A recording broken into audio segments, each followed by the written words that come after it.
Peringatan, animasi ini dibuat dengan tujuan sharing pengalaman pribadi sang pengirim cerita. Dimohon untuk menghargai cerita tanpa menyudutkan beberapa pihak. Selamat menonton. Hey yo, teman-teman sobat penat sekalian, perkenalkan, gue Irfan, manajer sebuah PT besar di Bilangan Jakarta Pusat. Gue udah menikah sekarang dan udah punya 3 ekor anak. Hidup gue udah enak lah ya. Gue punya cerita, anjay, title drop gak tuh? Cerita yang pengen gue sampaikan ke sobat penat sekarang adalah kisah hidup sekaligus kisah cinta gue yang mengubah gue dari nihil jadi sukses kaya sekarang. So, nggak usah kebanyakan bacot lagi. Mari kita putar ceritanya. Gimana ceritanya? Suka nggak? Woi, gue belum cerita. Ngebet-bet pengen balik lu, Bang. Oke, jadi diceritakan pada saat itu gue masih SMP. Gue ini berasal dari keluarga yang kekurangan lah. Barang-barang gue bobrok, baju gue juga sedekah tetangga. Jadi ukurannya dipas-pasin. Ditambah gue juga nggak banyak dikasih uang jajan sama ortu dulu. So gue harus berburu makanan sendiri. Hehe, canda-canda. Dibawain bekal lah, masa enggak ya kan? Karena ini gue jadi nggak enakan kalau nongkrong sama temen-temen cuy. Cara mereka mah nongkrong pakai gaya cool abis, ngehamburin uang buat jajan kayak yang duitnya nggak habis-habis. Bah, beda banget lah levelnya sama gue. Gue mah beli aku aja pay letter anjir. Sedih banget, sedih. Tapi bukan berarti gue ini nggak kayak anak SMP pada umumnya ya. Gue tetap suka nimbrung kalau lagi nongkrong. Perihal nggak jajan aja gitu. Yang lain ngerokok, makan jajan, dan lain-lain. Gue mah makan bekal sama gigitan sendok aja. Nah, di antara teman nongkrongan nih ada satu cewek yang bener-bener jadi pujaan hati gue. Sebut aja namanya Nia. Si Nia ini cantik sekali bosku. Bodinya langsing-sing, mukanya mulus-lus, gayanya juga trendy. Idaman laki banget dah. Mungkin lu mikir kalau lu ngegebet dia ya udah pacarin aja. Yah bang, kalau dia mau mah dah jalan dari kapan tahu kita. Problematikanya adalah dia nggak mau sama gue bos. Si Nia ini cewek yang populer di sekolah. So dia punya banyak pilihan orang yang mau deketin dia. Dan lu tahu nggak? Nia ini matre abis. Dia selalu nganggap cowok-cowok di sekolah itu kayak kartu kredit pribadi dia. So dia bakalan milih cowok yang fulusnya paling kenceng. Nah dari deskripsi ini lu paham kan? Bodoh lu kalau nggak. Dengan banyaknya pilihan dia, kenapa dia harus milih orang miskin dengan muka standar kemampuan kayak gue? Ya jelas lah dia bakal milih cowok cool, bak protagonis anime berdompet tebal. Kalau gue jadi dia juga gue nggak bakal milih gue bos. Jir, ngenes amat hidup gue. Tapi sejujurnya dari SMP nih, walaupun gue udah paham kalau dia nggak bakal mau sama gue tetap nafsu ke tetap mau pacaran sama dia. So gue dengan keuangan terbatas mencoba PDKT ke beliau dengan taktik lain. Gue coba menjadi cowok yang asik. Siapa tahu dengan kita temenan lama-lama kita jadian kan. Ya itu sih harapan gue. Ternyata kenyataan itu layaknya nyeduh kopi pakai air rebusan pare bos. Pahit banget. Boro-boro dia mau deket sama gue. Di tongkrongan aja kalau gue berusaha ngobrol sama dia kayak nggak nganggep gitu. Sedihnya aku. Tapi gue nggak menyerah. Gue membakar cinta di hati gue dengan semangat. Gue mencoba terus PDKT ke dia. Gue nggak capek buat nyoba ngobrol ke dia. Gue nabung buat jajanin dia di tongkrongan. Ya usaha apapun yang bisa gue kasih lah ya. Kalau gue harus nyalon presiden buat dapetin dia pun, gue langsung ikut partai dah sekarang. Hasilnya tetap aja dingin ke gue. Waktu terus berputar. Akhirnya kita SMA. Gue bela-belain tuh nyari tahu dia masuk SMA mana. Dan gue ngikutin masuk ke SMA pilihan dia. Tanpa letih, gue meneruskan usaha gue dari SMP buat ngedeketin dia. Tapi tetap aja hasilnya nihil. FYI, si Nia ini sebenarnya gonta-ganti pacar terus. Gak pernah dia tuh kelihatan ngejomblo. Kalau dia putus, pasti langsung ada yang nembak lagi. Walaupun dari rumor yang beredar sih, dia ini lebih sering mutusin daripada diputusin.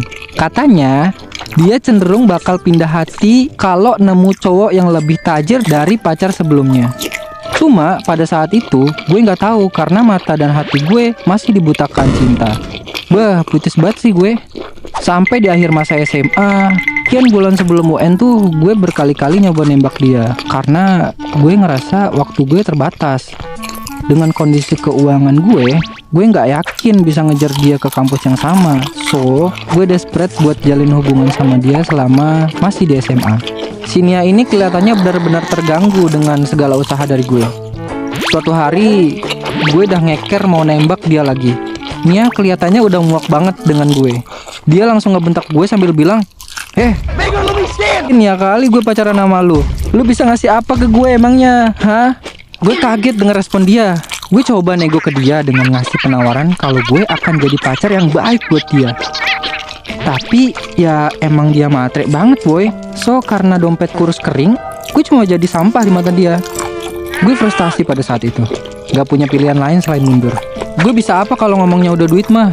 Masa gue mau nyalain ortu gue? Mereka kan udah mati-matian berjuang demi sekolahin gue. Cuma rezeki yang jatuh ke tangan mereka gak sebanyak orang-orang aja. Gue ngerasa dunia gak adil pada saat itu. Rasanya gue bentar lagi bakal jadi joker karena ketidakadilan di dunia ini. Bokap gue sadar kalau gue selalu kelihatan depresi di rumah. Beliau khawatir dengan keadaan gue. So, dia ngajak gue buat ngobrol empat mata. Berharap siapa tahu dia bisa ngebantu masalah gue. Ya, gue ceritalah dilema gue sejak ke masa SMP sampai saat ditolak itu. Mukanya kelihatan ngerasa kalau ini semua salah dia karena gak bisa ngasih dukungan finansial yang cukup. Dia pun minta maaf ke gue karena merasa gagal sebagai seorang ayah. Gue menepis semua omongan bokap gue. Gue tahu kalau dia berjuang keras demi keluarga gue. Gue peluk dia sambil minta dia jangan ngerasa bersalah atas ini semua. Habis itu bokap gue bilang, kamu jangan sampai patah semangat ya nak. Kalau memang harta yang jadi penghambat hidup kamu, jadikan itu sebagai motivasi supaya kamu menjadi sukses. Gue mengiyakan perkataan bokap. Gue berusaha belajar sekeras mungkin buat UN yang akan datang. Dan karena itu, gue bisa dapat beasiswa kuliah di universitas negeri. Fast forward, gue berjuang menempuh perkuliahan, lulus dan diterima kerja di sebuah PT. Gue berjuang mati-matian buat naikin karir gue. Gue mikir kalau gue udah berduit, cewek kayak apapun yang gue mau pasti bisa gue dapet. Di tengah perjuangan gue ini, gue didukung banyak orang. Orang tua gue tentu dia di garda depan. Ada juga teman-teman deket gue. Dan ada juga satu orang baru di hidup gue. Dia coworker gue. Sebut saja namanya Asri. Sesekali kita dapat proyek kerjaan bareng. Dan di kesempatan-kesempatan itu, kita ngobrol tentang hidup. Di satu poin, gue cerita tentang masa lalu gue dan motivasi gue buat naikin karir. Asri bisa relate dengan gue. Walaupun dia berasal dari keluarga yang mampu. Beda dari Nia si matre, Asri mendukung usaha gue dan mendoakan yang terbaik buat gue. Gak jarang dia jadi orang yang ngedorong gue buat terjun ke kesempatan-kesempatan yang ada. Lambat laun, gue mulai deket dengan Asri. Dia jadi teman baik yang selalu ada buat nepuk pundak gue saat dibutuhkan. Dia jadi orang yang mengobarkan api semangat di hati gue saat mulai padam. Dan seiring berjalannya waktu, dia menggantikan Nia sebagai motivasi gue menggapai kesuksesan. Sampai akhirnya gue naik ke posisi manajer. Di situ gaji gue udah 18 plus tuh. Dan gue ngerasa udah siap buat mencari jodoh. So nggak pakai lama gue datengin orang ini. Yap, bukan Nia, tapi Asri. Dia menerima gue dengan senang hati. Walaupun dia harus keluar dari kantor untuk menikah sama gue yakinin dia kalau gue bisa profit buat keluarga kita ke depannya. Dia 100% percaya dengan gue tentunya. Dia bilang, pekerja keras kayak kamu pasti bisa membahagiakan keluarga kita nanti.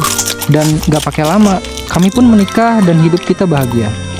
Sedikit cerita, waktu gue udah nikah, waktu reuni SMA, gue ketemu sama Nia yang udah nikah juga pada saat itu. Lo tahu, begitu dia tahu gue udah berduit, dia langsung nyosor ke gue, boy. Katanya dia yakin dari dulu gue pasti bisa sukses. Gue tepis omongannya. Gue tolak mentah-mentah rayuan dia sambil bilang, gue gak butuh cewek matre kayak lu. Cir, puas banget gue cowok. Emang di kehidupan ini kita harus bisa menentukan mana hal yang pantas diperjuangkan dan mana hal yang harus ditendang jauh-jauh dari hidup kita. Gue berjuang demi cinta, tapi target gue salah. Untung aja di tengah perjuangan gue ketemu orang yang tepat, yang bisa berjuang bersama gue melewati pahit dan manisnya kehidupan. Semoga kalian bisa menemukan orang yang pantas untuk diperjuangkan ya gengs. Goodbye. beautiful. Semoga kita semua bisa mendapatkan kisah yang sama manisnya. Jika kalian suka dengan kisah ini, jangan lupa klik like, komen, dan subscribe channel Gua Punya Cerita. Ciao!